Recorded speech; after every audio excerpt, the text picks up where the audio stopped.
Good day sa inyo, netizens. Marami sa atin naghahanap ng isang manual transmission na motor na kaya kang dalhin from point A to point B. Kaya lang kung hindi pa sa inyo yung forma nitong YTX 125 kasi more on the Pantra bikes pa rin yung itsura niya sa inyo and gusto nyo ng something na affordable pa rin pero mas may forma at presentable tignan, meron ako may re-recommend sa inyo. Ito na nga siya, netizens, ang Yamaha SZ150. Maporma, compact, matibay kasi gawang Yamaha. Silipin natin ngayong araw yung specs and features niya. Tara!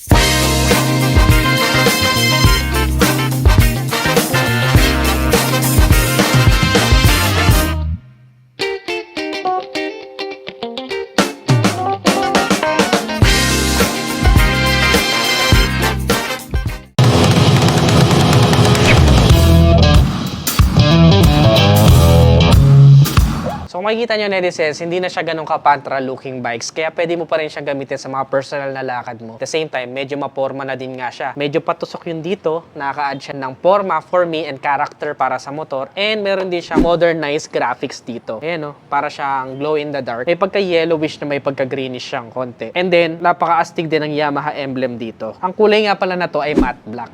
So yan, netizens, kung makikita nyo, napaka-stylish din ng kanyang unahan. Meron din ditong Yamaha logo. And then may smoke tie na windshield. Tapos napakalaki din ng kanyang headlight. Though bulb type pa siya, stylish pa rin siya for me. Nakahiwalay din yung mga turn signals, kaya very stylish and good siya. Maganda yung pagkakamount kasi nga tatak Yamaha. Angas! Kung makikita nyo, napakaganda ng kanyang sporty meter panel. Meron tayo ditong speedometer, odometer, analog display pa siya pero maporma na siya for me. And meron tayo ditong fuel gauge. Sa kabila naman ay RPM indicator or tachometer. Tapos dito naman sa may bandang taas ay meron tayo ditong engine check, turn signals, and high beam indicator. Disusi pa rin pala siya, netizens, kung makikita nyo. Ayan o. Yan. Disusi pa rin siya, di ba? And kung makikita nyo, napaka-astig din tignan, netizens, na itong kanyang die-cast aluminum handle clamp. Meron pa din nakasulat dito, SZ. Pride of ownership, di ba? Napaka-angas din tignan, netizens, na itong kanyang split aluminum grab bar. Ayan o. Para siyang may sungay dito. Yung kanyang paint job naman is matte. Kung makikita nyo, netizens, napaka-stylish na rin ng kanyang redesigned na rear fender. Ito na siya. And ngayon, meron na siyang plate light para sa ating plaka.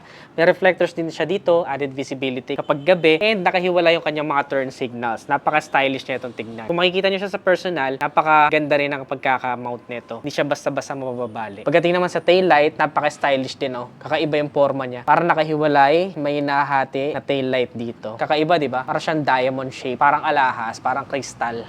Ang astig. Nag-a-add din sa kanyang rugged appeal itong kanyang half chain case. Ayan, no, yung pinaka-cover niya sa kanyang kadena. Pagdating naman sa likod, meron tayo ditong swing arm na suspension. Ito naman yung kanyang tapakan para sa pillion ride. Rubber type pa ang isang to.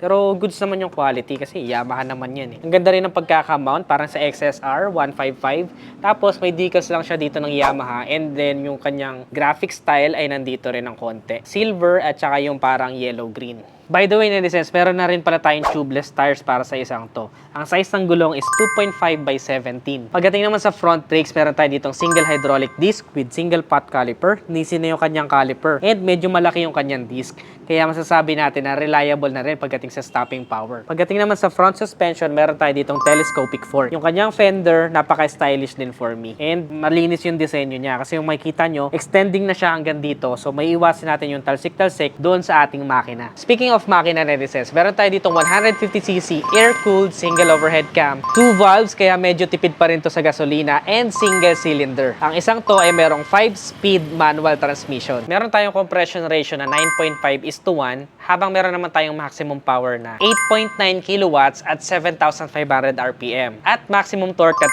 12.8 Nm at 6,000 RPM. Meron din tayo ditong 1-arm type shift pedal. Ito naman yung kanyang tapakan para sa driver, rubber type din siya. And ito yung kanyang side stand. Wala pa siyang side stand switch, pero okay na din. Ang likurang gulong naman ay merong size na 100 by 90 by 17. Of course, tubeless na rin. Napakaganda rin ng kanyang stock na gulong kasi makikita nyo may mga balahibo na rin to. And ang tatak nito is TVS tires. Dual shocks nga pala ang kanyang suspension. Pagdating naman sa rear brake, meron tayong drum brake. So kung makikita nyo, netizens, nakakatuwa yung kanyang muffler or tambucho. Napakahaba, oh, parang machine gun. Pero napaka stylish pa rin ang kanyang heat guard. Hindi tinipid. Nagkaroon ng style dito at the same time cover na cover dito. So safe na safe pa rin yung inyong mga pillion ride. Ang ganda rin ng style ng dulo ng kanyang tambucho. Ayan, oh. Astig, di ba? Parang baril. Pagdating naman sa kanyang seat Netizenz, kung makikita nyo, hindi siya ganun kalapad pero napakahaba niya. So kayang-kayang magsakay dito. Actually, pwede mo nga itong lagyan ng sidecar eh. Kasi feeling ko kasya sumakay pa dito yung dalawang tao kasi sobrang haba niya. Astig, di ba? And texture naman niya is on the regular side. May pagka parang butas-butas factor siya. Pero it complements well dito sa kabuuan ng motor. Napakaganda rin ng kanyang tangke Netizenz. Kung makikita nyo, very generous siya. And maganda yung quality nyo. Parang lata type. Ayan, oh.